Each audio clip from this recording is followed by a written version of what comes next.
Hello and welcome to all. आप सभी का बहुत बहुत स्वागत है एसएसजी गुरुकुल पर, जहां पर आपको फटाफट से सारी खबरें मिलती हैं जल्दी जल्दी, लेकिन कभी कभी लेट हो जाता है। जैसे कि ये लगभग 4 बजे के आसपास आपको ये नोटिफिकेशन जल्दी से वायरल होते हुए दिखा होगा और सभी टेलीग्राम ग्रुपों पर पहुंच गया है, व्हाट्सएप पर भी पहुंच गया है और यूट्यूबर ने भी काफ़ी बता दिया है।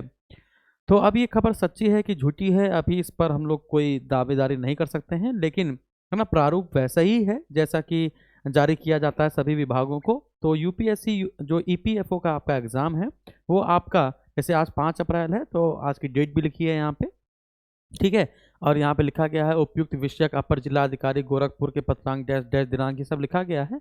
और लिखा गया है कि ईपीएफओ का जो एग्ज़ाम है वो कब कंडक्ट कराया जाना है, 2 जुलाई 2023 को रविवार को कराया जाना प्रस्तावित है, ठीक है ना। तो जो ईपीएफओ वाले बच्चे हैं, बहुत इस बार तो जब से यूट्यूब में जब ये खबर आई और लोगों ने बताना शुरू किया तो फिर बहुत सारे लोग ईपीएफओ का बैच भी चला रहे थे, काफ़ी चीज़ें हैं। हमसे भी बहुत सारे लोगों ने कहा, लेकिन हम लोगों ने इस तरफ ज़्यादा ध्यान नहीं दिया, ठीक है। और सबसे इम्पोर्टेंट बात है कि ज़्यादा मेहनत करके, बहुत ज़्यादा मेहनत करके हम लोग यूपीएससी क्रैक करते हैं, लेकिन कम मेहनत करके जो यूपीएससी में ये वाला पोर्शन क्रैक कर लेता है, समझ लीजिए वारे नारे हो जाते हैं उसके। तो अगर आपकी मेहनत कमज़ोर है, अभी कुछ लोग कहेंगे सर ये एग्ज़ाम डेट गलत है या फिर आगे भी, लेकिन कोई बात नहीं। अगर ये एग्ज़ाम डेट गलत भी है तो मैं आपको भी अगले 2 से 3 दिन में कंफर्म कर दूंगा कि आपके पास 60 दिन बचे हैं कि 90 दिन बचे हैं, है ना। वैसे जुलाई में तो करा ही जाना था एग्जाम, लेकिन 2 जुलाई को होगा कि नहीं ये भी 2-3 दिन में मैं आपको कंफर्म कर दूंगा।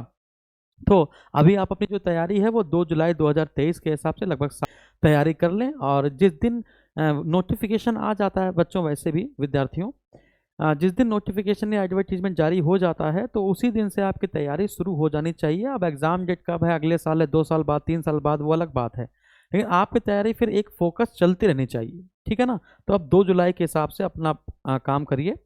लास्ट के जो आपके 20 दिन होंगे वो सिर्फ प्रैक्टिस सेट के लिए दीजिएगा। फिर मैं कह रहा हूँ लास्ट के जो 20 दिन है वो प्रैक्टिस के लिए दीजिएगा।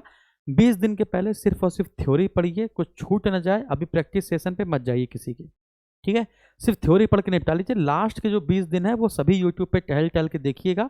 जितना ज़्यादा आप यूट्यूब चैनल पे टहलते रहेंगे, जितना ज़्यादा आप अपने अंदर मटेरियल इकट्ठा करने की कोशिश करेंगे, मैं बताता हूँ जब नोटिफिकेशन आता है तो बहुत सारे बच्चे सिर्फ मटेरियल इकट्ठा करने में ही कम से कम इतना समय बिता देते हैं कि बगल में पेपर आ जाता है।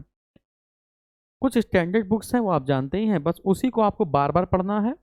और जो आप नहीं कर पाएंगे जितनी ज़्यादा मेहनत करके, वो सामने वाला भी नहीं कर पाएगा।